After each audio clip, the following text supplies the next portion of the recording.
이거는 뭐 흔한 사연은 아니겠지만 이분께 너무 꼭 도움을 드리고 싶어서 이 사연을 픽했는데, 지금 제가 앓고 있는 병이 하나 있는데요. 바로 간질입니다. 고3 때부터 앓고 있고 10년 정도 약을 먹고 있습니다. 간질이라는 병은 갑자기 쓰러지거나 몸이 갑자기 떨리거나 대략 이런 증상들이 일어나는데요. 현재는 조금 좋아져서 쓰러지지는 않습니다. 그런데 이 병을 앓고 있으니까 군대도 면제되고 면접도 탈락되고, 그래서 예전에는 면접에서 병 얘기를 아예 안 했습니다. 얘기하면 떨어지니까요. 친구들이나 다른 사람들은 군대 안 간 거 부럽다고 말하지만 저는 병 때문에 못 간 거라서요. 이 약을 10년째 먹다 보니까 솔직히 지치기도 하고 그렇습니다. 이 약을 평생 먹어야 할 것 같기도 하고요. 전문의 선생님들은 간질은 나아진다라고 하지만 솔직히 모르겠습니다. 저는 지금 포트폴리오 준비 중인데요. 제가 만약에 포트폴리오가 완성이 되더라도 이 병 때문에 걸림돌이 될 것 같아 고민입니다. 이렇게 얘기를 하셨어요. 예, 이 간질이라는 게 발작증, 옛날 말로 이게 질할병이라고 하던 게 간질이거든요. 맞아요. 그래서 좋지 않은 어감과 사회적 낙인을 환자들에게 준다. 그래서 이걸 뇌전증이라는 용어로 요즘 이제 정식 병명은 바뀌었습니다. 그러니까 여러분도 한번 상식으로 뇌전증 알아주시면 좋을 것 같고요. 네네네. 근데 고3 때부터 10년 정도 약을 이렇게 복용하고 계시다라고 하셨는데, 간질, 뇌전증이 불치병은 아닌데요. 난치병이기는 해요. 그리고 이제 만성질환이기도 하고, 아주 소아 시기에 발생하는 뇌전증은 많이 좋아지는데 훨씬 더 많이 이제 점점 성인 쪽으로 가까워서 생길수록 치료가 어려운 경향이 일반적으로는 있어요. 지금 이 사연 중에서 예전에는 갑자기 쓰러지는 일이 있었는데 지금은 잘 쓰러지지 않는다라면 부분적으로는 좋아지고 있어요. 네. 그렇다면 이제 적어도 통제가 가능할 거다. 꾸준히 치료한다면은 약을 안 먹고 지내게 되는 일이 생길 수도 있다라고 실제로 기대해 볼 수 있는 그런 가능성이 그런 가능성이 있는 흐름이에요. 물론 뭐 더 자세한 건 제가 뭐 의무적으로 봐야 알 수 있는 거지만 크게는 이제 그런 흐름들이 좀 보이니까 그러면 좀 다행스럽다라고 이야기를 이제 드리고 싶고요. 이제 포트폴리오가 완성이 돼도 걸림돌이 될 것 같다라고 말씀하셨는데 어떤 거를 지원하시려는지 잘 모르겠지만 위험한 장비를 다루거나 뭐 이런 몇몇 가지만 아니면 사실은 정말로 일했을 때 문제가 될 확률은 별로 없거든요. 질에 겁먹으시는 거라면 너무 겁먹지 않으시고 치료를 충분히 하시면 될 것 같고, 신체적으로 힘든 일이 불규칙적으로 많아질 수 있다든지 이런 상황이 되는 일이라면 저 뇌전증 자체가 악화될 수가 있으니까 그런 것들을 좀 고려를 하실 필요는 좀 있겠죠. 네. 이 일의 종류에 따라서 선택을 해야 되는 부분은 분명히 있지만 나아질 수 있는 가능성은 있다. 지치지 마시고 계속해서 꾸준히 치료를 하시는 게 중요하다. 근데 확실히 10년 동안이나 계속 약을 먹고 하다 보면 진짜 너무 힘들 것 같긴 해요. 정말 지치죠. 그리고 이 뇌전증이라는 게 나도 모르게 저런 행동들을 하게 되는 거거든요. 그리고 대부분의 경우에 갑자기 쓰러지는 일이 있거나 하면 그때 의식을 좀 잃으세요. 기억이 없으세요. 그러니까 되게 마음이 좀 심란하시기도 하고 어떤 분은 참담하다고 표현하기도 하고 그러십니다. 저 뇌전증은 이제 정신과랑 신경과의 이제 경계쯤에 있는 거여서 저희들도 종종 이제 대하게 되고 소아들도 또 간혹 가지고 있는 경우가 있어서 보게 되는데, 적극적으로 치료해야 되고 약간 만성적이고 난치병인 거긴 하지만 할 수 있는 거니까 용기 내셨으면 좋겠습니다. 지금 잘 견뎌줘서 감사합니다. 사연자분 그렇게 응원해주시는 분들도 있네요.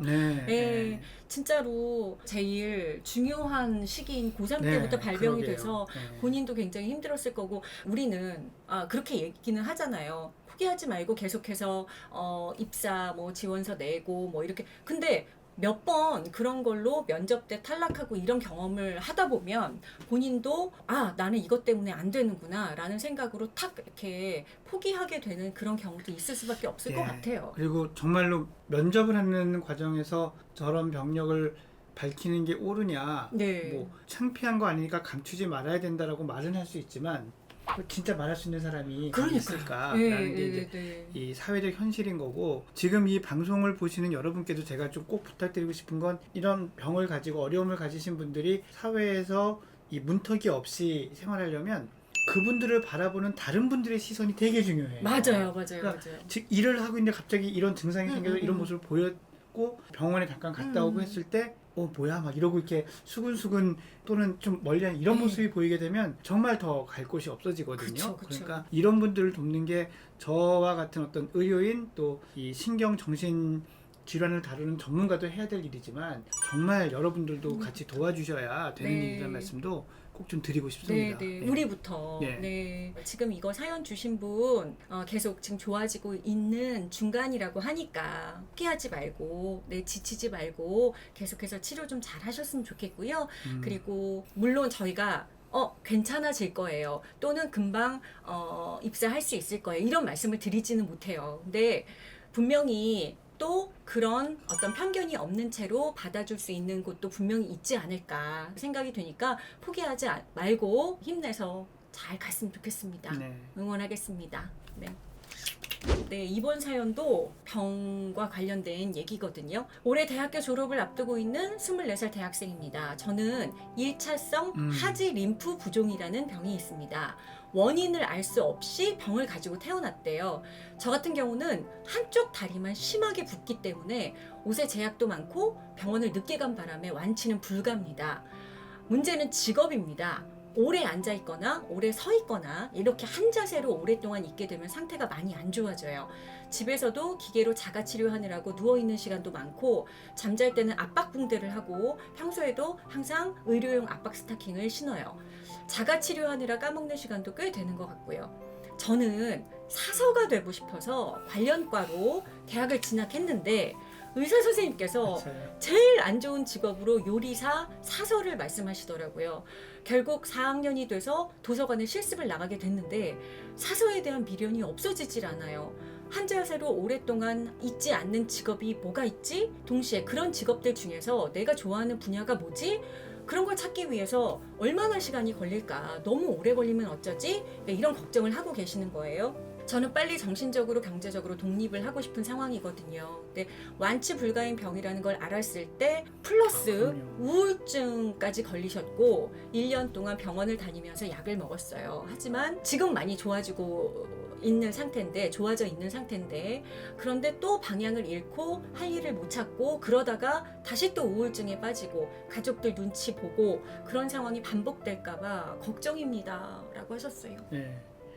이제 이 하지 림프 부종이라는 병이 사실은 어떤 분이 제일 많이 걸리시냐면 이제 암 환자분께서 암 수술하고 나면은 부위에 따라 다르지만 림프액이라는 게 우리의 동맥과 정맥 사이를 이렇게 연결하는 그런 이제 체액 부분인데 이게 또 가는 길들이 좀 있거든요. 근데 그 길이 막혀가지고 거기에 이제 림프액이 차서 이렇게 붙는 거예요. 그래서 보통 그 림프의 통로가 제거된 암 환자분이나 이런 분들이 이제 이런 것들을 많이 겪게 되시는데 그런 게 아닌 이유 없이 이게 생기는 그런 거니까 진단도 하기 쉽지 않으셨을 거고 되게 답답하셨을 거고 한데 저도 뭐 사실 직접 보지는 않았지만 붓는 다리가 여러분들의 상상을 초월할 만큼 부어요. 그냥 산에 많이 갔다 와서 피곤해 하루 종일 서 있었더니 피곤했을 정도가 아니라 2배, 3배 부어서 좀 표현이 그렇지만 사람의 다리가 아니고 코끼리나 이런 다리가 아닐까 싶은 만큼 크게 부어서 치마나 바지를 이제 여성분들 같은 경우에 치마를 입기가 거의 불가능한 정도가 되기도 하거든요. 그래서 되게 담담하게 쓰셨어요. 제가 보기엔 이 사연도 정말로 이 마음이 우울증 1년 치료했어요 정도가 아니라 그 사이에 이 여성으로서의 정체성이나 본인이 생각했던 하고 싶었던 일들을 이런 것들도 되게 타격이 크셨을 텐데 저렇게라도 쓰시는 거 보면 이분이 단단하신 분이다라는 생각이 들었었어요. 저는 이 사연을 보면서. 또 하나 문제는 이걸 이겨내고 일을 해야 하는데 근데 사서를 하고 싶으신데 그 많은 직업 중에 왜 사서실까요? 도서관 사서 생각해 보시면 늘 그 자리에 앉아 계시죠. 앉지 않으면 서고 사이를 왔다 갔다 해야 돼요. 그러니까 안 좋은 자세를 유지해야 되거든요. 이게 이제 집에서 자가 치료를 한다고 하시는 대부분은 다리를 올려서 다리가 체액이 이렇게 아래쪽으로 빠지게 이렇게 해주는 자세여야 되는데 그게 이제 어려운 자세잖아요. 서 있는 거, 앉아 있는 거 이러니까. 그래서 정말 아까 댓글에 제가 봤는데 쉽지 않다, 빡빡하다라고 댓글 올려주셨던 분인데 이런 사연이 오니까 제가 혼자 감당이 안 돼갖고 박사님을 모신 거예요. 제가 어떻게 말씀을 드릴 수 있겠습니까?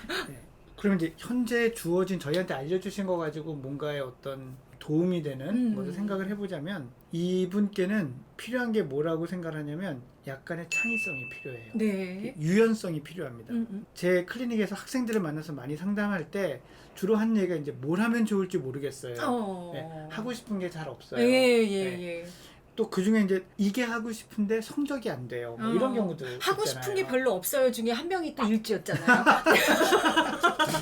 네. 아, 되게 느닷없이 훅 출연을 하는 분이 일주가. 아 그렇군요. 그 중에 하나가 또 일주였어요. 예. 근데 그때 이제 생각을 해보면 하고 싶은 직업이 일단 뭐가 있다고 해봐요. 사서라고 해보죠. 사서가 왜 좋은지를 자꾸 적어보는 거예요. 네. 사서가 돼서 하고 싶은 일을 자꾸 적어봐요. 그러면 꼭 사서여야만 하는 게 아니라 내가 사서가 돼서 하고 싶은 핵심 가치가 있어요.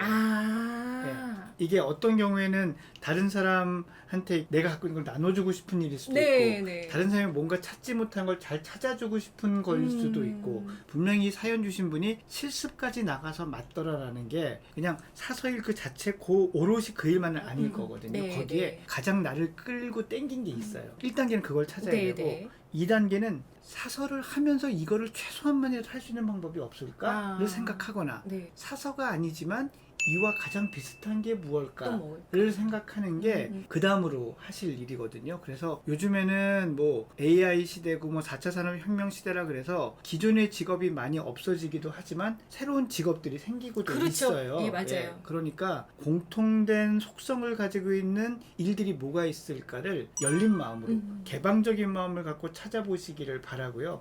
그러면 사실 분명히 있을 거라고 생각을 하고요. 만약에 그래도 없더라. 저는 그런 일은 안 생길 것 같아요, 여러분. 안 생길 것 같은데 없더라 하면 이런 것도 생각해 봐야죠. 뭐냐면 풀타임으로 사서를 하지 않고 사서는 내가 파트타임으로 하고 내 몸에 좀 맞으면서 할 수 있는 비슷한 속성을 가지고 있는 건 뭐가 있을까? 이런 것들을 좀 생각을 해보셔야 돼요. 다른 대안을 찾을 때 끌리는 게 뭔지를 찾으신다면 좀 더 좋은 선택을 하실 수 있을 거예요. 저도 그랬던 것 같아요. 대학교를 졸업하자마자 바로 직장을 들어가야 된다라는 뭔가 압박감 같은 걸 대학교 4학년들이 갔잖아요. 왠지 그 시간이 직업을 못 찾고 공백이 생기면 나만 혼자 도태되는 것 같고, 남들은 다 계속 앞으로도 이럴 것 같고. 대학 시절 통틀어서 제일 마음이 급해지고 막 불안해지고 하는 시기이다 보니 빨리 뭔가를 정하고 싶어 하는 조급함이 생기는 것 같아요. 그럼요.